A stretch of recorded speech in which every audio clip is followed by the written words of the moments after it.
নমস্কার, আমার নতুন একটি ব্লগে আপনাদের সবাইকে স্বাগত। আজ বিয়েবাড়ির পরের দিন। আগের দিন রাত্রেবেলা গাড়িতে শুয়ে আমি আর সুমন কিন্তু খুব মজাই পেয়েছি। তার সাথে ঠিক করে নিয়েছি বেড়াতে গিয়ে তো আমরা গাড়িতে কিছুদিন অন্তত কাটাবোই। কোথায় বেড়াতে যাচ্ছি সেটা না হয় পরেই বলবো। ভোরের আলো ফোটার পরে আমি আর সুমন বাইরেটা একটু ঘুরে দেখছিলাম। নতুন জায়গা, রাতে তো কিছু বোঝা যায় না। কিছু দূর গিয়ে দেখি র্যালি বেরিয়েছে। কোনো বিশেষ দিন ছিল কিনা সেটা ঠিক জানি না, হয়তো কোনো স্কুল বা কলেজের প্রতিষ্ঠান দিবসও হতে পারে। জায়গাটা হরিণখোলার কাছে। আসলে ওই বাস স্ট্যান্ডটা দেখে নামটা মনে রেখেছিলাম। আমরা প্রায় খেলার মাঠের কাছাকাছি চলেই এসেছি। রাস্তায় যেতে যেতে হঠাৎ খেয়াল করলাম মাঠের মধ্যে এই হেলিপ্যাডটি। আজকের খেলাটি ছিল গোঘাটে। এখন যেখানে আছি সেখান থেকে মোটামুটি 8-9 কিলোমিটার মতো। গ্রামের রাস্তাতে ঢুকে দেখি এত সুন্দর প্রকৃতি। প্রথমে চারিদিকে খোলা মাঠ, আর তারপর এই সারি সারি গাছপালা কি সুন্দর একসাথে বন্ধু হয়ে আছে। এই পুরো রাস্তাটা দেখলে মনে হবে দুই বন্ধু হাতে হাত দিয়ে দাঁড়িয়ে আছে আর সবাইকে স্বাগত জানাচ্ছে। আমার তো প্রথমে ওখানে গিয়ে আর এই প্রকৃতি দেখে মনে হয়েছিল আমরা বাইরে কোথাও ঘুরতে চলে এসেছি।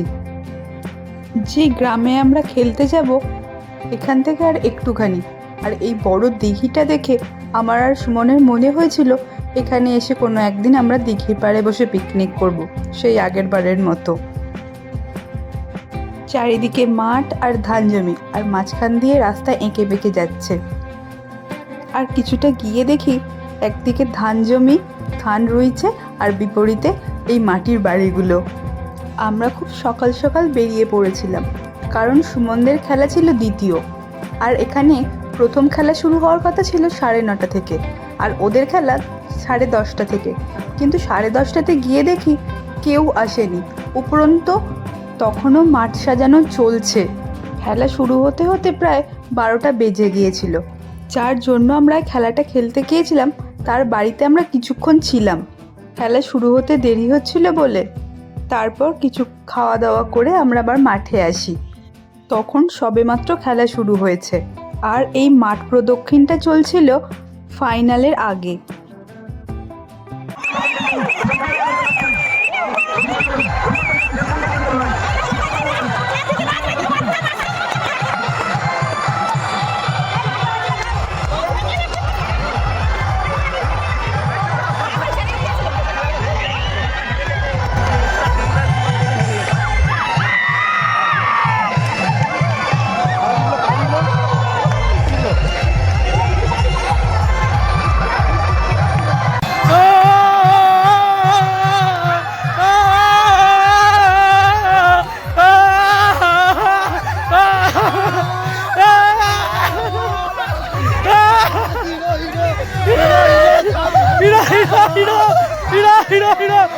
আমি বলি যে 6 মারবে, আমি বলি 6 মারবে।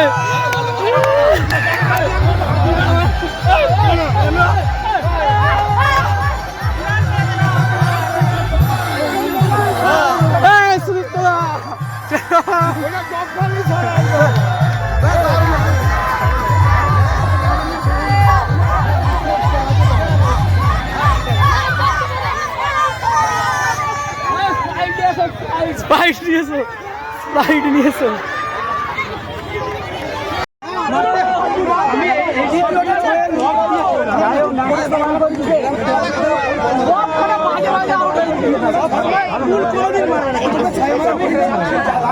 শৈলেন্দা যাকে হিরো হিরো বলছিল তিনি মনাদা। 1 বলে 3 রান বাকি ছিল। হার জেতা সবটাই মনাদার উপর ডিপেন্ড করছিল, কিন্তু শেষ বলে তিনি 6 মেরে আমাদের ম্যাচটা জিতিয়ে দিয়েছেন, তাই এত আনন্দ।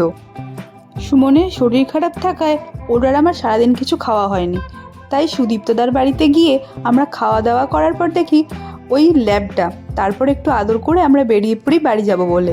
রাস্তায় আসার সময় এই সুন্দর নাচ হচ্ছিল দেখে আমরা কিছুক্ষণ দাঁড়িয়ে পড়লাম। আমারও একটু নাচ করার ইচ্ছে ছিল ওদের সাথে, কিন্তু সময়ের অভাব থাকায় আমরা তাড়াতাড়ি চলে আসি, কারণ বাইকটা তুহিন দাদের বাড়িতে রেখে আমরা আবার বাড়ি ফিরবো। তুহিন দাদের বাড়ি থেকে আমাদের বাড়ি যেতেও অনেকটা টাইম লাগবে। সত্যি কথা বলতে এই প্রথমবার সুমনদের খেলা দেখে আমি এত মজা পেয়েছি। আর তার সাথে তো বলতেই হয় সুদীপ্তদার আপ্যায়নের কথা। ওদের বাড়ির প্রত্যেক মেম্বার আমাকে এসে একবার করে জিজ্ঞাসা করে গেছে চলো একবার গিয়ে খেয়ে আসবে।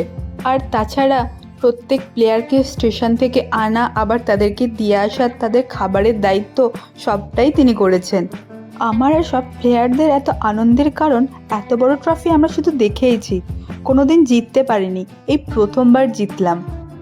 কিন্তু এবারে জিতে আমরা আমাদের সব কষ্ট উসুল করে নিয়েছি। তারপর ওখান থেকে তুহিন দাদের বাড়িতে গিয়ে বাইকটা রেখে খাওয়া দাওয়া করে আমরা বেরিয়ে পড়লাম বাড়ি যাব বলে। বাড়ি যাওয়ার সময় আর এক কাণ্ড। প্রথমত বারুইপাড়ার গেটটি পড়েছিল, তারপর সরস্বতী ঠাকুর বিসর্জন চলছিল। এরকম 5-6টা সরস্বতী ঠাকুর বিসর্জন করা দেখে আর দাঁড়িয়ে দাঁড়িয়ে বাড়ি পৌঁছতে আমাদের প্রায় 12টাই বেজে গিয়েছিল। 12টা মানে ঘড়ির কাঁটার 12টা বললাম। আর প্লেয়ারদের কথা বলতেই হয়, প্রত্যেক প্লেয়ার খুব ভালো খেলেছে সেদিন, নিজেদের বেস্টটা দিয়েছে। আজকের মতো এখানেই শেষ করলাম ভিডিওটা।